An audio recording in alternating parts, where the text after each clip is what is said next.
삶 속의 이야기란 것이 참 묘해서 멀게 느껴지다가도 어느 순간 내 옆에 바짝 다가와 있곤 하죠.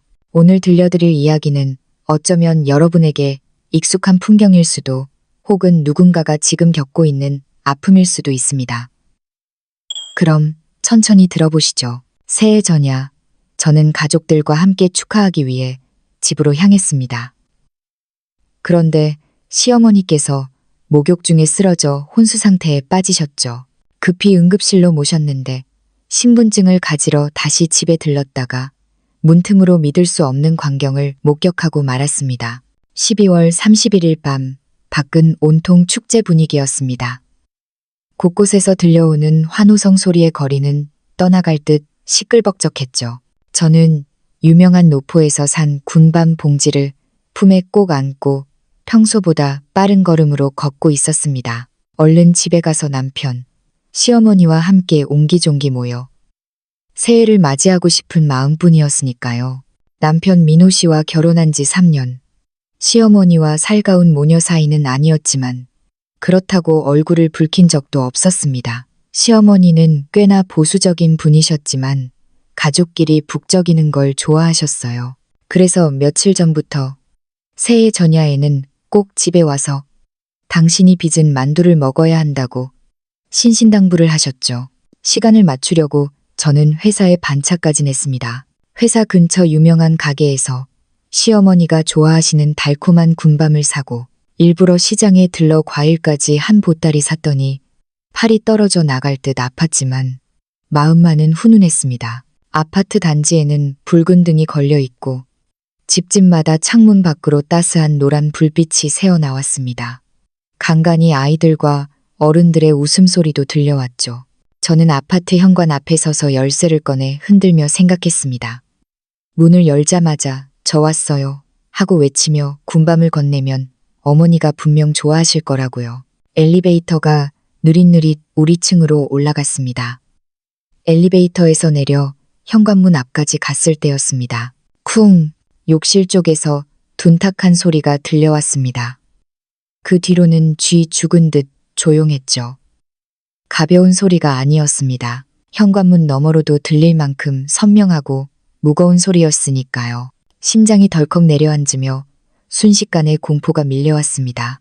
어머니 괜찮으세요? 저는 급히 문을 두드렸습니다.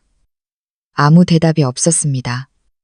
다시 한번 세게 문을 두드렸지만 여전히 침묵뿐이었습니다. 그제야 현관문이 잠겨 있지 않고 살짝 틈이 벌어져 있다는 걸 알아차렸습니다.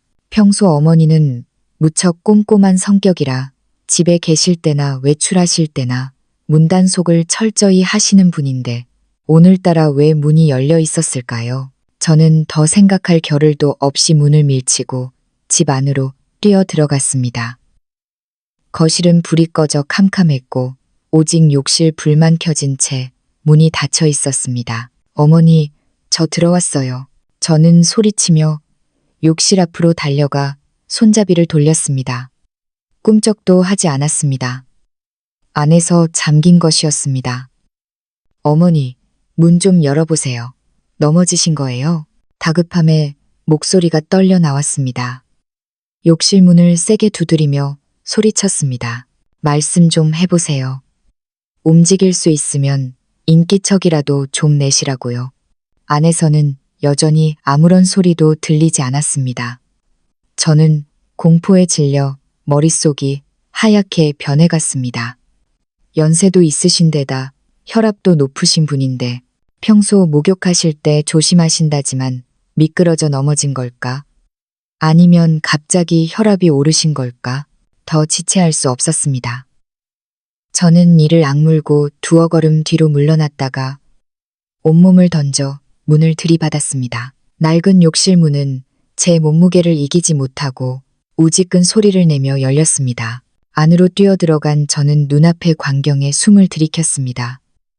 시어머니가 욕실 바닥에 쓰러져 계셨습니다. 머리카락은 젖어 있었고 몸에는 목욕 타월만 걸친 채 얼굴은 창백하다 못해 핏기 하나 없었습니다. 눈을 감은 채 미동조차 없으셨죠. 어머니, 저는 혼비백산하여 손에 들고 있던 짐들을 내던지고 바닥에 주저앉아 어머니의 뺨을 가볍게 두드렸습니다. 어머니, 눈 좀 떠보세요.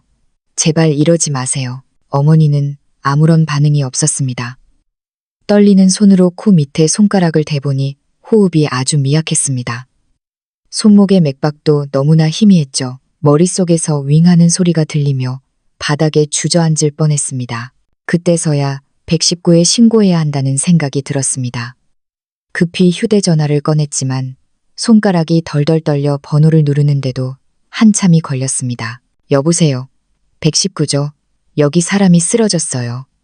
5호 아파트 5호동 5호호예요. 빨리 좀 와주세요. 저는 울먹이며 전화기에 대고 소리쳤습니다. 시어머니가 목욕하다 넘어지셨는데 의식이 없어요. 숨도 잘 못 쉬세요. 전화를 끊고 곧바로 남편에게 전화를 걸었습니다. 신호음은 길게 가는데 받지를 않았습니다. 마음은 타들어가는데 다시 걸어봐도 여전히 무응답이었습니다. 그제야 남편이 오후에 친구들과 송년 모임이 있다고 했던 게 떠올랐습니다. 시끄러워서 못 듣는 건가 싶어 이를 악물고 생각했습니다. 일단 남편은 나중이다. 어머니부터 병원에 모시는 게 먼저다. 어머니를 일으켜 세우려 했지만 축 늘어진 몸을 저 혼자 감당하기엔 역부족이었습니다. 저는 욕실 온열등을 모두 켜고 마른 수건을 가져와 어머니의 얼굴과 머리에 물기를 닦아드렸습니다. 그리고 곁을 지키며 계속해서 어머니를 불렀습니다. 구급차가 제발 빨리 오기만을 기도하면서요. 10여 분쯤 지났을까 밖에서 구급차 사이렌 소리가 들려왔습니다. 저는 뛰어나가 문을 열었습니다. 구급대원들이 저를 따라 욕실로 들어와 신속하게 응급처치를 하고 들것에 어머니를 실었습니다. 보호자분 같이 가시죠. 환자분 신분증이랑 의료보험증 챙기시고요. 구급대원의 말에 저는 정신없이 고개를 끄덕이며 그들을 따라 내려갔습니다. 구급차에 올라타 산소 호흡기를 달고 혈압을 재는 모습을 보며 저는 불안한 마음에 계속해서 물었습니다. 선생님, 저희 어머니 괜찮으신 거죠? 별일 없으신 거죠? 너무 걱정 마세요. 지금 조치 중이고 병원 가서 정밀 검사해 봐야 합니다. 저는 주먹을 꽉 쥐고 속으로 남편을 수천 번 욕했습니다. 이 위급한 상황에 전화도 안 받다니. 만약 어머니에게 무슨 일이라도 생기면 절대 용서하지 않으리라 다짐했습니다. 구급차는 요란한 소리를 내며 병원에 도착했습니다. 의료진이 어머니를 응급실로 밀고 들어갔고 뒤따라가던 저를 간호사가 막아섰습니다. 보호자분은 밖에서 기다리세요. 먼저 접수부터 하셔야 하니까 환자분 신분증이랑 보험증 주세요. 그제야 아차 싶었습니다. 너무 급하게 나오느라 신분증, 의료보험증, 심지어 지갑까지 집에 다 두고 온 것이었습니다. 저는 제 머리를 쥐어박고 싶었습니다. 정말 정신이 나갔었나 봅니다. 간호사님, 제가 너무 급해서 집에 다 두고 왔어요. 금방 가서 가져올게요. 그럼 서두르세요. 인적사항 등록해야 하니까요. 네, 금방 다녀올게요. 저는 뒤도 돌아보지 않고 병원 밖으로 뛰쳐나갔습니다. 다시 남편에게 전화를 걸었지만 여전히 받지 않았습니다. 화가 머리끝까지 치밀어 전화를 끊어버리고 속으로 온갖 저주를 퍼부었습니다. 병원 앞이라 택시 잡기가 쉽지 않아 저는 아파트까지 뛰다시피 했습니다. 차가운 겨울바람이 얼굴을 때렸지만 추위조차 느껴지지 않았습니다. 오로지 빨리 집에 가서 물건을 챙겨 병원으로 돌아와야 한다는 생각뿐이었습니다. 10여 분을 달려 아파트 단지에 도착했습니다. 하필이면 엘리베이터가 고장 나 있었습니다. 저는 계단으로 뛰어 올라갔습니다. 평소라면 6층까지 올라가려면 숨이 찼을 텐데 그날은 힘든 줄도 모르고 단숨에 올라갔습니다. 현관문 앞에 서서 숨을 고르며 열쇠를 꺼내려는데 문득 아까 나갈 때 문을 닫지 않고 나갔던 게 생각났습니다. 살짝 밀어보니 역시나 문은 닫히지 않고 예전처럼 틈이 벌어져 있었습니다. 좀 이상했습니다. 혹시 남편이 돌아왔나? 그런데 돌아왔으면 왜 내 전화를 안 받고 연락도 없는 거지. 의아한 마음에 문을 밀고 들어가려던 찰나 거실에서 낯선 남녀의 말소리가 들려왔습니다. 남자의 목소리는 너무나 익숙한 바로 제 남편 민호였습니다. 제 발걸음이 그 자리에 얼어붙었습니다. 심장이 쿵 하고 내려앉았습니다. 남편이 왔구나. 그런데 왜 전화를 안 받아? 그리고 옆에 있는 여자는 누구지? 저는 숨을 죽이고 문틈으로 안을 들여다보았습니다. 그 순간 온몸의 피가 차갑게 식는 것 같았습니다. 하지만 지금은 다른 생각을 할 겨를이 없었습니다. 신분증과 보험증을 챙겨 어머니께 가야 했으니까요. 저는 깊게 심호흡을 하고 문을 열려던 순간 거실에서 들려오는 대화 내용에 그만 몸이 마비된 듯 굳어버리고 말았습니다. 달려오느라 흘린 땀이 순식간에 식으며 얼음장처럼 차가워졌습니다. 거실의 말소리는 꽤 컸고 문틈 사이로 또렷하게 제 귀에 꽂혔습니다. 먼저 입을 연 건 낯선 여자였습니다. 곁에 섞인 목소리가 역겨웠습니다. 자기야, 자기네 그 노인네도 참대를 못 맞춘다. 하필 이때 쓰러져서 분위기 다 깨고 말이야. 원래 우리끼리 오붓하게 새해 보내려고 했는데 자기라고 불린 건 제 남편 민호였습니다. 그는 반박은커녕 한숨을 쉬며 귀찮다는 듯 말했습니다. 그러게 말이야. 재수 없게. 원래 자기랑 근사한 데 가서 저녁 먹고 불꽃놀이 보려던 거 다 망쳤잖아. 이웃들이 듣고 신고할까봐 아니었으면 내가 신경이나 썼겠어. 여자가 비웃음 섞인 소리로 웃었습니다. 자기는 너무 마음이 약해서 탈이야. 평소에 자기한테 이래라 저래라 간섭하더니 이번에도 쇼하는 거 아니야? 우리 데이트 방해하려고 저는 주먹을 꽉 쥐었습니다. 손톱이 살을 파고드는 고통조차 느껴지지 않았습니다. 쇼라고. 시어머니는 지금 혼수 상태로 병원에 실려갔는데 쇼라니 이 두 사람의 심장은 검게 타버린 걸까요? 민호의 목소리가 다시 들려왔습니다. 건성으로 대꾸하는 말투였습니다. 누가 알겠어. 근데 솔직히 이번에 아예 못 일어나면 차라리 속 편할 것 같아. 집에서 잔소리나 해대고 애 낳으라고 닥달하는 거 진작 지겨웠거든. 어머, 자기 너무 나빴다. 여자가 장난스럽게 맞장구 쳤습니다. 근데 진짜로 그 노인네 없어지면 자기는 해방이네. 앞으로 간섭하는 사람도 없고 우리 맘대로 놀러 다닐 수 있고. 참, 그 와이프는 오늘 안 들어와? 제 얘기가 나오자 민호의 목소리에 혐오감이 잔뜩 묻어났습니다. 그 여자가 와봤자 무슨 소용이야. 감정이라곤 없는 목석 같은 여자야. 하루 종일 일하고 집안일 하는 거 말고는 할 줄 아는 게 없어. 같이 있으면 재미라곤 눈꽃만큼도 없다고. 오늘 늦게 온다더니 차라리 잘 됐어. 꼴 보기 싫었는데. 그럼 자기가 나랑 여기 있는 거 알면 난리치는 거 아니야? 여자가 물었습니다. 난리? 걔가 감히? 민호가 코웃음을 쳤습니다. 서울에 연고도 없이 혼자 올라온 주제에 나 말고 의지할 데가 어디 있겠어. 알아봤자 울고불고 하는 게 다겠지. 대충 몇 마디 달래주면 끝이야. 그리고 정 못 참겠다고 하면 이혼하면 그만이고. 나야 좋지. 진작 이혼하고 싶었는데 구실이 없었거든. 이혼이라는 두 글자에 머리를 둔기로 얻어맞은 듯 했습니다. 저는 이 집안을 위해 뼈가 부서져라 헌신했는데 그는 진작부터 저와 이혼하고 싶어 했다니 제가 목석 같아서 재미가 없다고요. 저는 터져 나오는 울음을 억지로 삼키며 문틈으로 다시 안을 보았습니다. 거실 등은 켜져 있었고 따뜻한 노란 불빛이 그들을 비추고 있었지만 제 눈엔 너무나 시리게 보였습니다. 민호는 소파에 앉아 붉은 원피스를 입은 여자를 품에 안고 있었습니다. 그 여자는 저도 한 번 본 적 있는 얼굴이었습니다. 민호네 회사 인턴이었는데 평소 저를 보는 눈빛이 묘하다 싶더니 이미 둘이 놀아나고 있었던 겁니다. 탁자 위에는 와인과 안주, 빈 배달음식 용기들이 널려 있었습니다. 둘만의 파티를 즐기고 있었던 거죠. 제 시어머니가 사경을 헤매는 그 시간에 며느리인 저는 미친 듯이 뛰어다니는데 아들인 놈은 집에서 딴 여자와 뒹굴며 저런 패륜적인 말을 내뱉고 있었습니다. 그 노인네, 지금은 어때? 진짜 무슨 일 있는 건 아니겠지? 여자가 걱정이라곤 하나 없는 구경꾼 같은 말투로 물었습니다. 몰라. 알게 뭐야.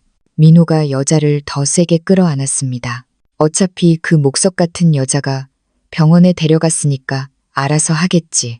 엄마 보험도 있고 입원해봤자 돈 얼마 안 들어. 진짜 죽으면 장례 치르는 것도 간단해. 자기 진짜 독하다. 여자가 까르르 웃으며 민호의 품으로 파고들었습니다. 근데 난 자기 같은 스타일이 좋아. 결단력 있잖아. 마마보이들처럼 엄마 말만 듣는 거 딱 질색인데. 그거야. 자기를 위해서라면 뭐든 할 수 있으니까 그렇지. 민호의 목소리는 꿀이 떨어질 듯 다정했습니다. 저에게는 한 번도 보여준 적 없는 말투였습니다. 문 밖에 서서 그들의 대화를 듣고 있자니 온몸에 피가 거꾸로 솟는 것 같았습니다. 지난 3년의 결혼 생활이 모두 코미디였구나. 제가 믿었던 부부의 정은 그의 연기였고 화목한 가정은 저 혼자만의 착각이었습니다. 민호가 가끔 게으르고 가부장적이긴 해도 믿음직한 사람이라고 생각했습니다. 시어머니도 살갑진 않으셔도 저를 힘들게 하진 않으셨고요. 하지만 이제 보니 저는 눈이 멀어도 단단히 멀어 늑대 같은 놈과 결혼하고 냉혈한 집구석에 들어와 살고 있었던 겁니다. 병원에서 발을 동동 구르며 남편에게 전화를 걸 때 그는 여기서 딴 여자와 히히덕거리고 있었습니다. 새해를 맞겠다고 반차까지 내고 그 무거운 군방과 과일을 들고 낑낑대며 왔는데 돌아온 건 이런 배신이라니. 분노가 치밀어 올라 온몸이 뜨거워졌습니다. 당장 문을 박차고 들어가 저 연놈들의 머리채를 잡고 뺨이라도 갈겨주고 싶었습니다. 하지만 순간 이성이 돌아왔습니다. 안 돼. 지금은 안 돼. 시어머니가 병원에 계셔. 신분증이랑 보험증이 급해. 여기서 싸우느라 시간을 지체했다가 어머니에게 무슨 일이라도 생기면 평생 후회할 거야. 게다가 지금 들어가 봤자 증거도 없이 날뛰면 저들은 발뺌 말게 뻔해. 오히려 저를 의부증 환자로 몰아갈 수도 있어. 저는 심호흡을 하며 냉정을 찾으려 애썼습니다. 우선 어머니부터 살리고 보자. 저 더러운 연놈들은 반드시 대가를 치르게 해주겠다. 저는 조용히 휴대전화를 꺼내 녹음 기능을 켜고 그들의 대화를 녹음했습니다. 그리고 문틈으로 조심스럽게 그들이 껴안고 있는 모습을 사진으로 남겼습니다. 모든 걸 마치고 저는 소리나지 않게 뒷걸음질 쳤습니다. 계단을 내려가는 발걸음이 아까와 달리 천근만근 무거웠습니다. 가슴이 찢어질 듯 아팠고 참았던 눈물이 기어이 터져나와 차가운 계단 위로 뚝뚝 떨어졌습니다. 아까 6층을 올라갈 땐 힘든 줄도 몰랐는데 내려가는 길은 한 걸음 한 걸음이 칼날 위를 걷는 것 같았습니다. 눈물을 훔치며 속으로 맹세했습니다. 김민호, 그리고 저 여자 두고 봐라. 절대 그냥 넘어가지 않겠다. 너희들이 한 짓에 대해 뼈저리게 후회하게 만들어주마. 아파트 밖으로 나오니 밤바람이 더 거세졌습니다. 머리카락이 헝클어졌지만 신경 쓸 겨를이 없었습니다. 어서 신분증을 챙겨 병원으로 가야 하는데 아차, 신분증과 보험증은 여전히 집 안에 있었습니다. 녹음하고 사진 찍느라 정신이 팔려 물건 챙기는 걸 깜빡한 겁니다. 제 머리를 쥐어박으며 자책했습니다. 홧김에 정신을 놓았구나. 어쩔 수 없었습니다. 병원 일을 처리하고 다시 오는 수밖에. 정안되면 간호사에게 사정해서 인적사항 먼저 등록하고 서류는 나중에 보완하자고 해야겠습니다. 저는 발걸음을 재촉해 병원으로 향했습니다. 가는 길에 민호에게 몇 번 더 전화를 걸었지만 여전히 받지 않았습니다. 저는 그의 번호를 차단 목록에 넣어버렸습니다. 꼴도 보기 싫고 목소리도 듣기 싫었습니다. 이제 이 남자는 나와 아무 상관없는 남이다. 병원 응급실 앞에 도착해 숨을 헐떡이며 아까 그 간호사를 찾았습니다. 자초지종을 설명하고 사정했습니다. 간호사님, 정말 죄송해요. 사정이 생겨서. 그런데 인적사항 먼저 등록해 주시면 안 될까요? 서류는 꼭 다시 가져올게요. 간호사는 눈이 퉁퉁 붓고 땀범벅이 된 제 모습을 보더니 마음이 약해진 듯 했습니다. 알겠습니다. 환자분 기본 정보 불러주세요. 서류는 꼭 챙겨 오셔야 해요. 감사합니다. 정말 감사합니다. 저는 연신 고개를 숙이며 어머니의 성함, 생년월일, 주민등록 번호를 불러주었습니다. 평소 외워둔 게 천만다행이었습니다. 간호사님, 저희 어머니 상태는 어떤가요? 위험한가요? 간호사가 한숨을 쉬며 말했습니다. 환자분 급성 뇌출혈이 의심돼서 상태가 좀 심각해요.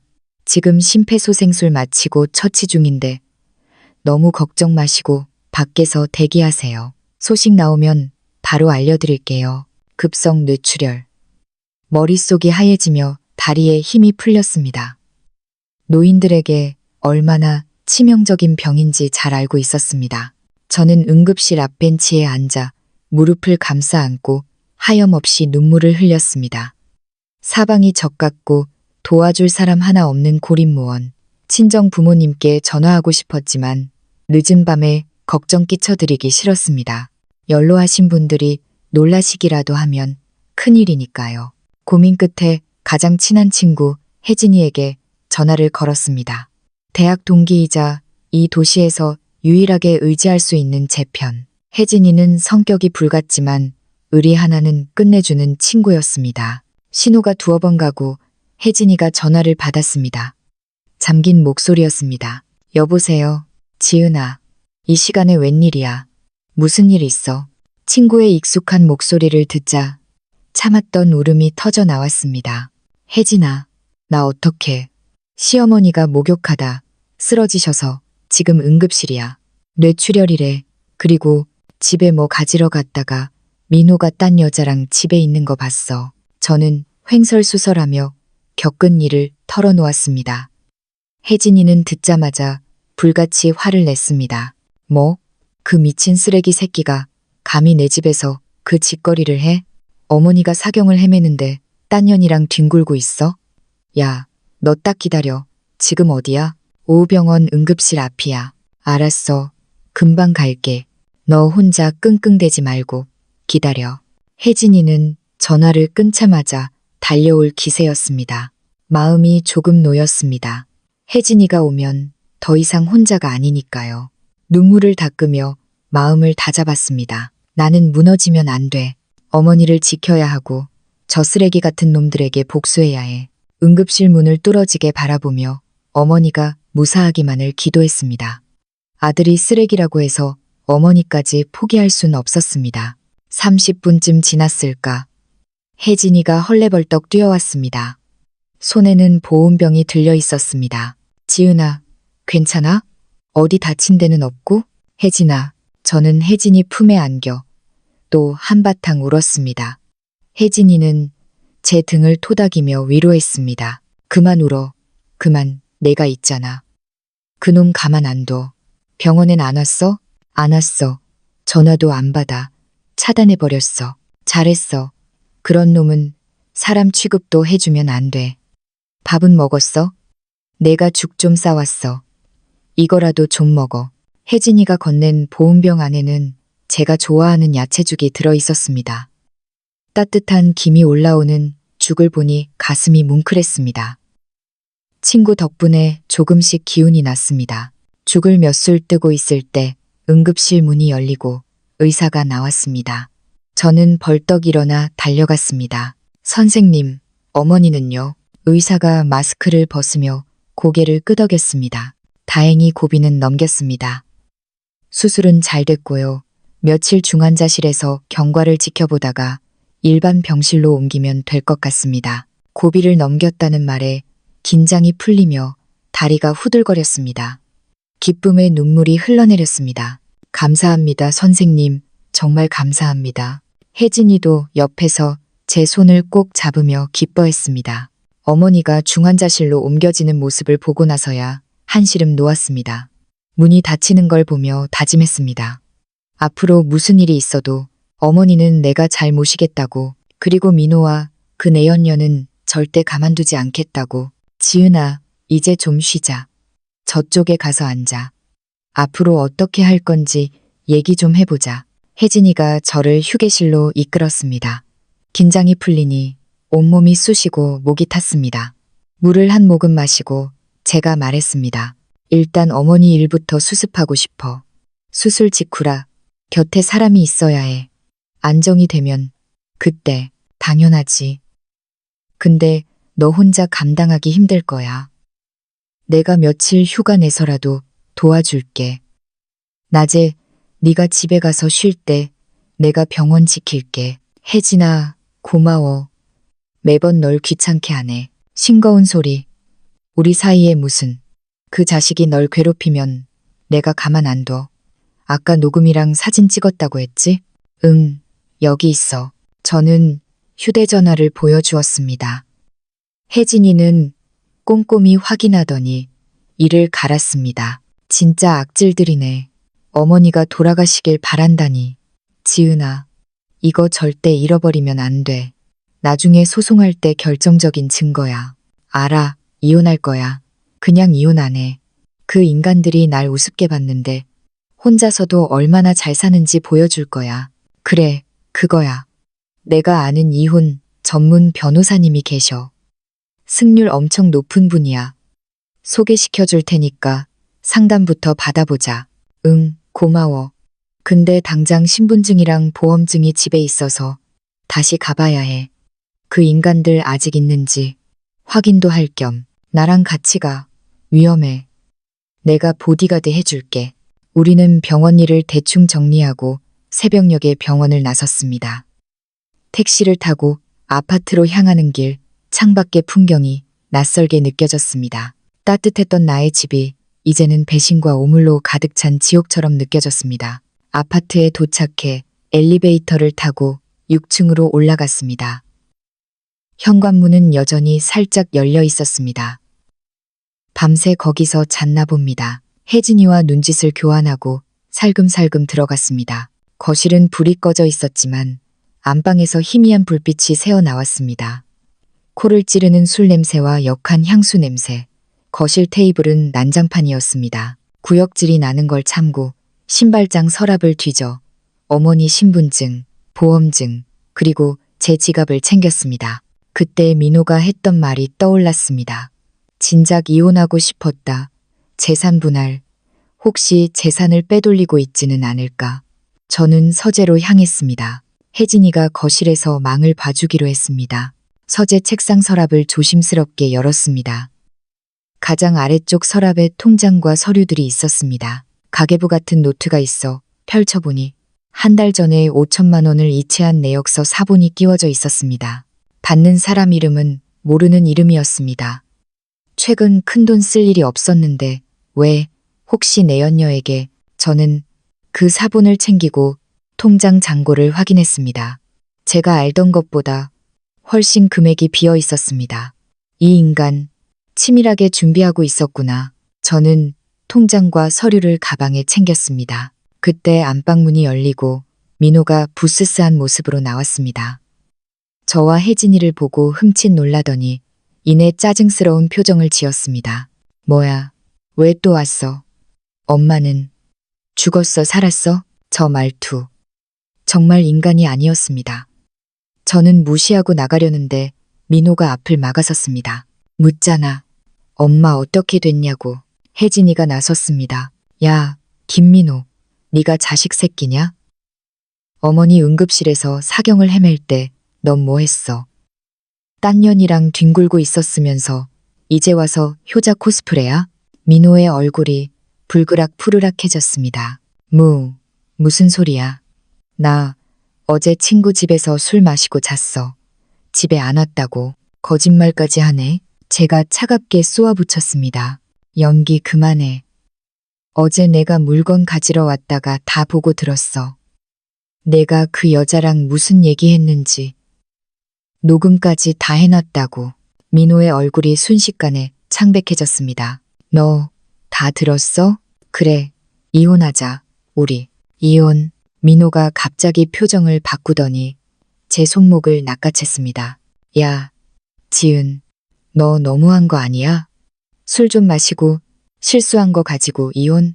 너 혹시 딴 남자 생겨서 이러는 거지? 손목이 부러질 듯 아팠습니다.